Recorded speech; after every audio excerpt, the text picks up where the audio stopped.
Hey everybody, I'm Sienna and I'm here with Carla today. She is a social worker here on staff with Mayfield Counseling Centers. And today we're going to be talking about expressing emotion in relationships. It's time for your Monday Minute.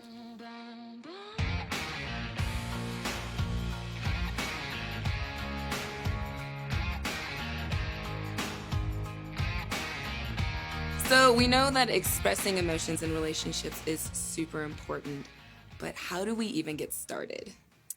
That's a great question.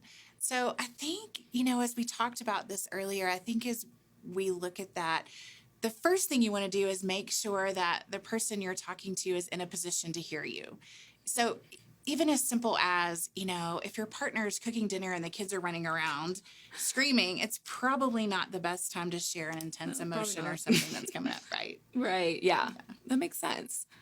Yeah, so I think sharing that and making sure you understand kind of the landscape of where that person is important first. And I think second, it's important that we share happy and fun and lighthearted emotions with our partner as frequently as we share, or more often than we share kind of heavy and hard things, And so I think to evaluate and see, are we sharing happy moments that happen in our day as well as hard moments? So kind of balancing those high stake conversations with more lighthearted fun times too. Yeah, I think that's so important that you are balancing out those serious, heavy conversations that need to be had, but also sharing some of the joy and the fun of your day and making it a nice balance, like you were saying. Right. Kind of creates a kind of a warmer environment for receiving some of those harder conversations. Oh, yes, yes. Sounds like we talked about having a good balance and sharing emotions, but obviously there are times where we need to share those really heavy emotions or we really need to talk about something hard.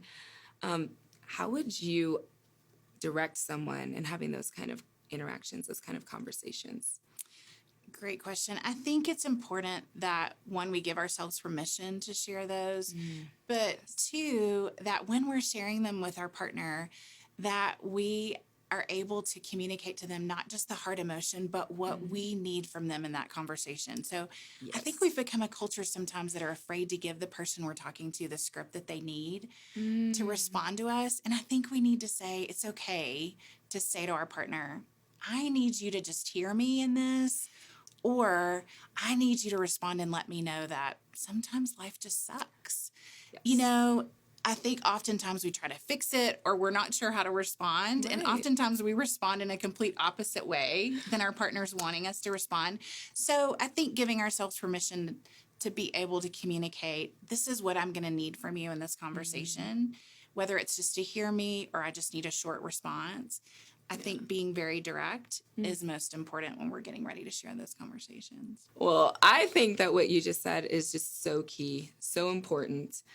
So I really thank you for sharing your expert opinion on that. I think the key thing for all of us is that we first have to know what's going on emotionally inside of us before we're then able to express it to someone that we're in relationship with.